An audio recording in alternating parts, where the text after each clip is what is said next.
Bonjour à tous et merci à Barbara, merci à Mike et à toute l'équipe de la confiance. C'est vrai que c'est l'occasion pour nous de revenir sur toute cette série d'études. En 2023, on a fait 7 études sur des thématiques très variées, comme vous le voyez, le Web 3, la mode, les parcours d'achat, la RSE, l'innovation, l'IA évidemment.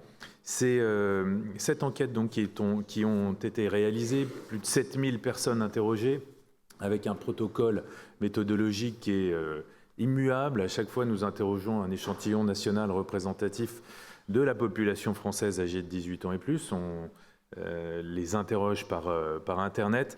L'idée pour nous, c'est à chaque fois d'avoir des chiffres récents sur des sujets qui sont émergents, en tout cas des sujets qui sont dans le débat, d'une part, et puis d'autre part, d'apporter de la connaissance, d'apporter des résultats inédits pour éclairer la compréhension et la connaissance à la fois des perceptions, mais aussi des comportements des consommateurs. Alors si on entre dans les principaux résultats des enquêtes que nous avons conduites cette année, on observe d'abord, évidemment sans surprise, que la toile de fond de 2023, c'est la question de l'inflation. L'inflation, la hausse des prix, c'est le déterminant principal des mentalités des Français, c'est le moteur des comportements des consommateurs qui ont deux objectifs: protéger, accroître leur pouvoir d'achat. Et vous le voyez, ces attentes prioritaires sont évidemment adressées aux magasins, avec des Français qui souhaitent très majoritairement plus de promotions, être davantage récompensés pour leur fidélité, 51%, plus de produits de déstockage, mais également plus de produits de premier prix. Donc le cadre général, c'est bien celui-là, l'optimisation de son pouvoir d'achat, et la tech apparaît comme une solution, comme un levier efficace pour préserver sa consommation, pour préserver son pouvoir d'achat. 50% des Français, 1 sur 2, sont intéressés par la réception de promotions personnalisées en fonction de leurs achats passés. 46% souhaitent également bénéficier des meilleurs prix grâce à l'intelligence artificielle. Et on voit bien là comment les nouvelles technologies peuvent permettre, en tout cas dans les perceptions des Français, d'optimiser, d'accroître et pas seulement de préserver son pouvoir d'achat. Et puis dans ce contexte de hausse des prix qui est évidemment très structurant, nous avons observé 3 grandes tendances. La première, l'innovation influe sur les comportements des consommateurs de façon très nette. Deuxième grande tendance, la prise en compte des enjeux environnementaux, des enjeux sociaux, s'enracinent dans les comportements des consommateurs. Et puis troisième tendance observée en 2023, l'humain demeure au cœur des habitudes de consommation des Français. Nous allons donc détailler brièvement et revenir sur ces 3 grandes tendances. Avec d'abord l'innovation pour faciliter la consommation des Français. Vous le savez, vous êtes bien placé pour le savoir, l'innovation peut être parfois vue comme étant dénuée de sens, de valeur ajoutée, de sens concret pour le consommateur. Souvent, c'est vu parfois comme un effet de mode. Bon, là, on voit dans l'esprit des Français des tendances qui sont appelées à durer et qui, justement, ne sont pas éphémères. La première d'entre elles, c'est évidemment l'intelligence artificielle ou les intelligences artificielles génératives. Quasiment 2/3 des Français nous disent que c'est une tendance de fond qui va perdurer dans les années qui viennent. C'est la même chose pour la réalité virtuelle et c'est la même chose également, vous voyez, quasiment au même niveau, 59%, pour la réalité augmentée. Donc on a des tendances de fond qui sont très structurantes et qui vont s'amplifier au cours des années à venir selon les Français. Mais cette prise de conscience, elle n'est pas totalement aboutie. La pleine mesure des bouleversements n'est pas encore acquise. 54%, alors c'est une majorité, mais elle est relativement courte, 54% des Français considèrent que l'intelligence artificielle va être une technologie parmi d'autres, donc une technologie de plus, une technologie supplémentaire, noyée dans un ensemble de technologies. Les spécificités, les conséquences de l'intelligence artificielle, qui sont vertigineuses, peut-être qui empêchent une prise de conscience complète, ces spécificités, ces conséquences ne sont pas encore totalement cernées par le grand public, ce qui est aussi logique étant donné la relative récence de ces technologies qui sont dans le débat depuis un peu plus d'un an seulement. Et quand on porte un regard plus détaillé sur les effets de l'intelligence artificielle, sur les effets à venir pour les Français, eh bien, nous observons que les perceptions sont négatives, que les Français se projettent avec une forme d'appréhension dans le futur, y compris dans le futur à court terme. C'est la santé qui est le seul domaine épargné. L'IA aura un impact positif pour une majorité de Français dans un seul domaine, celui de la santé. Dans tous les autres domaines, les effets attendus de l'intelligence artificielle par les Français sont négatifs. C'est dire à quel point les peurs sont profondes et répandues. Négatifs aussi dans le secteur du commerce. Vous le voyez, seuls 40% attendent un impact positif dans le secteur du commerce. Si on regarde un petit peu plus en détail et qu'on zoome sur l'impact de l'IA dans le retail, on voit qu'il est positif à hauteur de seulement 44%. Ce n'est même pas une majorité en ce qui concerne la qualité du service apporté aux clients dans le secteur du commerce. En revanche, il est négatif, cet impact de l'intelligence artificielle, évidemment en ce qui concerne l'emploi. C'est la grande crainte du remplacement qui reproduit quelques décennies plus tard la crainte qu'on avait observée dans les années 80 et 90 de la robotisation qui allait désindustrialiser la France et les pays occidentaux. Là, on a la même peur, c'est la peur d'être remplacé par l'intelligence artificielle, donc de la destruction d'emplois. Un effet négatif en ce qui concerne la concurrence dans le secteur du commerce et un effet négatif en ce qui concerne les prix dans le secteur du commerce. Alors même qu'on a vu que la tech au sens large pouvait être un levier pour optimiser le pouvoir d'achat. Là, on a des attentes à l'égard de l'intelligence artificielle, des craintes qui sont très prégnantes, très constituées. Et pour lever ces craintes, il faut que l'innovation fasse la preuve, fasse la démonstration de son apport concret, notamment en servant l'expérience client. Les attentes des Français en magasin sont très concrètes, très tangibles. 39% des Français attendent moins de produits en rupture de stock dans les magasins, dans les rayons. Bon, c'est la pénurie, on a vu sur tel ou tel produit. Là, c'est la première attente adressée aux magasins. La deuxième, c'est une attente ancienne, mesurée à de nombreuses reprises, que les retailers ne parviennent pas encore à dépasser complètement. C'est le temps d'attente en caisse, toujours le point noir du parcours client. 37%, donc un gros tiers des Français attendent que les magasins règlent enfin cette difficulté. Et puis un tiers également voudrait avoir la possibilité de goûter, de tester, d'essayer les produits avant de les acheter. Et là aussi, ils attendent des innovations de la technologie d'une manière générale, qu'elles produisent des effets. Donc vous le voyez, des attentes qui sont très concrètes et très tangibles. Ce constat ne vaut évidemment pas que pour les magasins physiques, il concerne aussi les achats en ligne.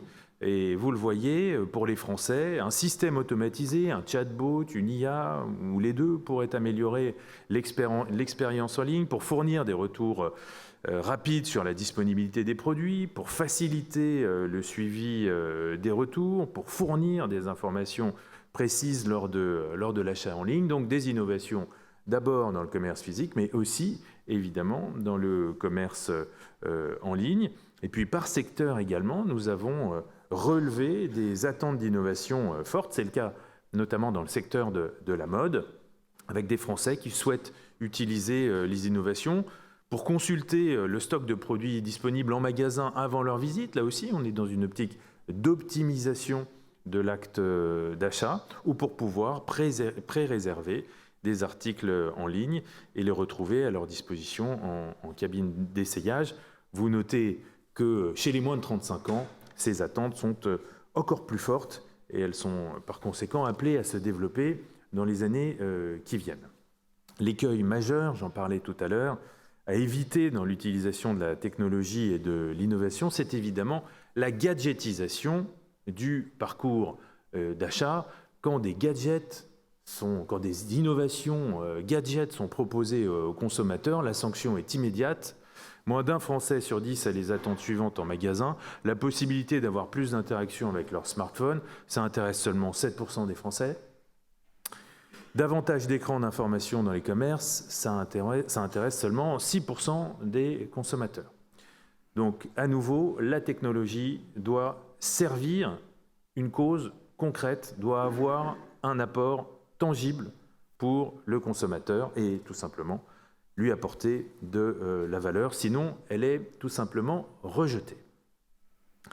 Deuxième tendance que nous avons observée en 2023, c'est évidemment l'importance de la RSE et de l'environnement en particulier. C'est peut-être l'un des résultats qui nous a le plus marqué cette année.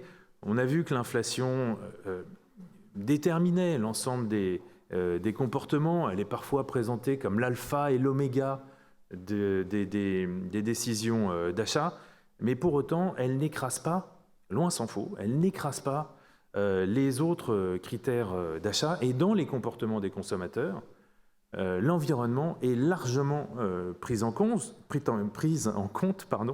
avec des Français qui d'ores et déjà adoptent des pratiques vertueuses en matière d'environnement.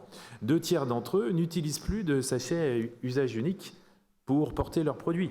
Une majorité, 57%, achètent des produits alimentaires dont la date limite de consommation est proche, avec l'optique de moins gaspiller. Cette sensibilité au gaspillage alimentaire, on la voit également monter depuis plusieurs années dans les études d'opinion. Et puis 51% réduisent leur consommation de plastique en évitant les produits suremballés. Donc d'ores et déjà, dans leur comportement, les Français font preuve d'une sensibilité à l'écologie d'une manière générale. Cette tendance à la sobriété, elle est à l'œuvre, on le voit bien. Évidemment, elle est imposée en partie par l'inflation, qui a un effet direct sur les comportements des Français, mais elle correspond à une tendance de fond, une tendance qui était enclenchée d'ailleurs avant l'inflation et qui correspond aux attentes, aux aspirations d'une partie de plus en plus importante de la population. 53% des Français déclarent acheter moins souvent ou systématiquement, réduction donc des achats en fréquence mais aussi en volume. Et puis c'est encore plus le cas pour les articles de mode. 63% des Français achètent moins d'articles de mode en 2023. Plus classique, le patriotisme économique, dont on parle depuis une quinzaine d'années, est toujours vivace et se développe sur un périmètre national ou sur un périmètre local, avec toutes les vertus qui sont attachées à la proximité, l'honnêteté, la qualité, etc., etc. Un Français sur deux achète des produits made in France. Un Français sur deux regarde la provenance de tous les produits qu'il achète. Et un Français sur deux achète des produits alimentaires produits localement ou produits en circuit court. De la même façon, 39% des Français achètent des produits ou des articles de mode qui sont fabriqués en France. Alors précisément, alors que la dénonciation de la fast fashion rencontre un écho de plus en plus large dans l'opinion, on observe là aussi des pratiques responsables dans le domaine de la mode, avec des Français qui achètent des articles de seconde main, des articles de mode éthiques ou responsables, et puis des comportements encore plus engagés, des comportements de boycott. Boycott d'une marque qui ne produit pas ses articles de mode dans le respect des conditions de travail de ses employés, ou boycott d'une marque qui ne produit pas ses articles de mode dans le respect de l'environnement. Ça concerne, ce sont des comportements destructeurs de valeur pour les marques qui concernent un quart des consommateurs. Et c'est encore plus élevé chez les plus jeunes. Par conséquent, ce sont des comportements qui sont appelés à faire tache d'huile et à se répandre au cours des années à venir. Cette préoccupation environnementale, donc qui est très concrète dans les comportements, elle prend aussi la forme d'un besoin d'être mieux informés. 45% des Français disent vouloir recevoir des propositions personnalisées d'achat en fonction de l'impact écologique des produits. Et puis, les Français expriment l'attente d'un engagement écologique concret des magasins, qui, d'une certaine manière, est le miroir des comportements vertueux qu'eux-mêmes appliquent. Si eux-mêmes font des efforts, ils attendent que les magasins, les retailers d'une manière générale, fassent également des efforts pour préserver ou mieux respecter l'environnement. 30% des Français souhaitent ainsi que les magasins respectent mieux l'environnement, plus encore qu'ils ne le font actuellement. Et parmi les efforts à mettre en place dans les magasins, 3 se dégagent. La diminution de la pollution lumineuse nocturne, 43%, la lutte contre le gaspillage des invendus, on l'a vu tout à l'heure, on le revoit ici, 42%, et la réduction des emballages des produits. Là aussi, vous voyez bien le pendant avec les comportements des Français. Troisième et dernière tendance observée en 2023, le commerce, c'est une activité humaine, c'est une activité relationnelle, c'est une relation interpersonnelle. Et par conséquent, les Français nous ont répété à de multiples reprises cette année qu'ils considéraient comme essentielle la place de l'humain dans le retail. Cette place, elle est d'abord réaffirmée à travers les craintes exprimées par les Français à l'égard de l'intelligence artificielle et des chatbots. Les Français estiment que ni un chatbot ni une IA ne pourra ou ne pourrait respecter la confidentialité des données personnelles, c'est très répandu dans la population, ou résoudre des problèmes de service après-vente, un constat partagé par un Français sur 2. D'une manière générale, l'interlocuteur humain est toujours privilégié en magasin et très nettement privilégié au système automatisé, à l'intelligence artificielle, au chatbot, etc. Et à toutes les étapes du parcours d'achat ou de l'acte d'achat. Avant l'achat, 81% des Français privilégient un contact humain. Pendant l'achat, 85%. Et après l'achat, 83%. En magasin, l'interlocuteur humain est vraiment au centre de tout et les Français souhaitent qu'il le reste. Souhaitent qu'il conserve cette domination sur la technologie.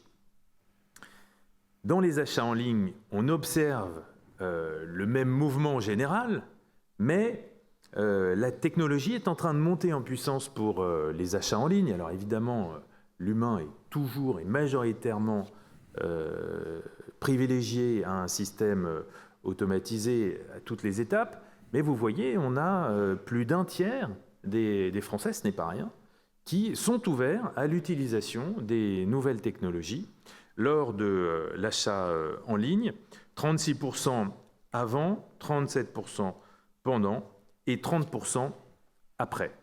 Voilà pour les principaux enseignements que nous avons observés cette année. Et c'est cette montée en puissance de la technologie que nous allons nous attacher à suivre en 2024.